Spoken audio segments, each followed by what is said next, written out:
Guys अब लगता है कि अपनी भोजपुरी जो है वो पहली वाली भोजपुरी नहीं रही जो कि वो अश्लीलता के नाम से बदनाम थी, जिसे लोग ताने मारते थे, जिसकी गाने जो हैं वो सुनना नहीं चाहते थे, जिसकी फिल्म की क्वालिटी पे लोग जो है वो हंसते थे। अब हमारी भोजपुरी जो है वो बिल्कुल ही बदल चुकी है, जिसका परिणाम यहाँ पे हमें देखने को मिल रहा है। बड़े कलाकार तो बड़े कलाकार, छोटे कलाकार भी ऐसे ऐसे कारनामे कर दिखाने वाले हैं जिसको कि देख के बॉलीवुड के बड़े बड़े जो एक्टर्स हैं चाहे एक्ट्रेस हैं, वो कहीं ना कहीं भोजपुरी की तारीफ करने पे मजबूर हो जाएंगे। चलिए बात कर लेते हैं आज नीलकमल सिंह के गाने के बारे में। जी हाँ दोस्तों, गाने का नाम है लड़की दीवानी और ये गाना जो है वो टी सीरीज से आया है। टी सीरीज जो कि दुनिया का दूसरा सबसे बड़ा चैनल है और दुनिया का सबसे बड़ा म्यूजिक चैनल है। गाना जो है वो एकदम बेहतरीन बनाने की कोशिश की गई है, बेहतरीन बनाया गया है और इसमें सबसे खास बात है कि गाना जो है वो एक रीमेक सॉन्ग है और रीमेक सॉन्ग को इस तरीके से नीलकमल सिंह गाए हैं।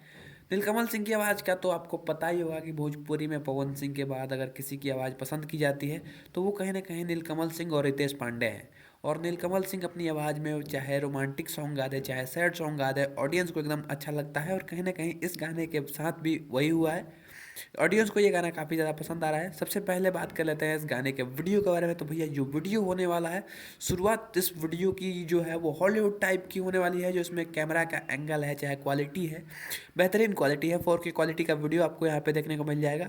और जिस तरीके का सेट बनाया गया है, जिस तरीके का सेट डिजाइन किया गया है, चाहे लोकेशन सेलेक्ट किया गया है, एकदम बॉलीवुड वाला फील देता है। जो यहाँ पे नीलकमल सिंह की एंट्री है, चाहे नीलकमल सिंह का इस गाने में लुक है, वो एकदम धाकड़ फील देता है। गाने में आपको नीलकमल सिंह के साथ में फीचरिंग में सनी लियोनी दिख जाएंगी और ये भोजपुरी का दूसरा कलाकार है जो कि सनी लियोनी को अपने गाने में नचा दिया है। ये कहीं एक भोजपुरी के लिए बड़ी बात है।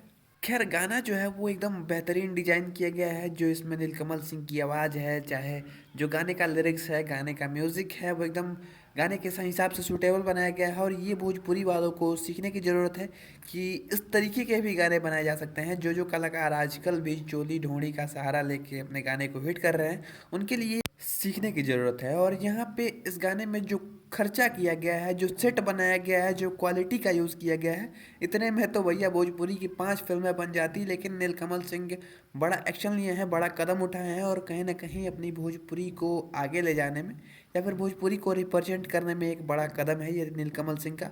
और गाने में क्वालिटी कैसी चाहिए, ये नीलकमल सिंह से सीखने की ज़रूरत है। खैर गाने के रिस्पांस की बात करें तो गाने पे रिस्पांस भी काफ़ी अच्छे खासे आ रहे हैं। 1.2 मिलियन के करीब में अभी तक इस गाने पे 9 घंटे में व्यूज़ हैं। बहुत कम है लेकिन एज कम्पेयर टू भोजपुरी के छोटे कलाकार बहुत ही ज़्यादा है। और इस गाने को और ज़्यादा प्यार देने की ज़रूरत है, इस गाने को और ज़्यादा बजाने की ज़रूरत है, ताकि जो प्रोड्यूसर्स इन पे पैसा लगा रहे हैं चाहे गाना बना रहे हैं, उनका मनोबल ना टूटे और भोजपुरी जो है वो और आगे जाए और इस तरीके के गाने जो हैं वो भोजपुरी में और ज़्यादा बने। तो कहीं ना कहीं दर्शकों को ज़रूरत है कि अगर वो नीलकमल सिंह के फैंस ना भी हों, एक बार इस गाने को जाके सुने, अपना प्यार आशीर्वाद दें। वैसे आपको ये गाना कैसा लगा, चाहे वीडियो कैसा लगा, कमेंट में ज़रूर बताना।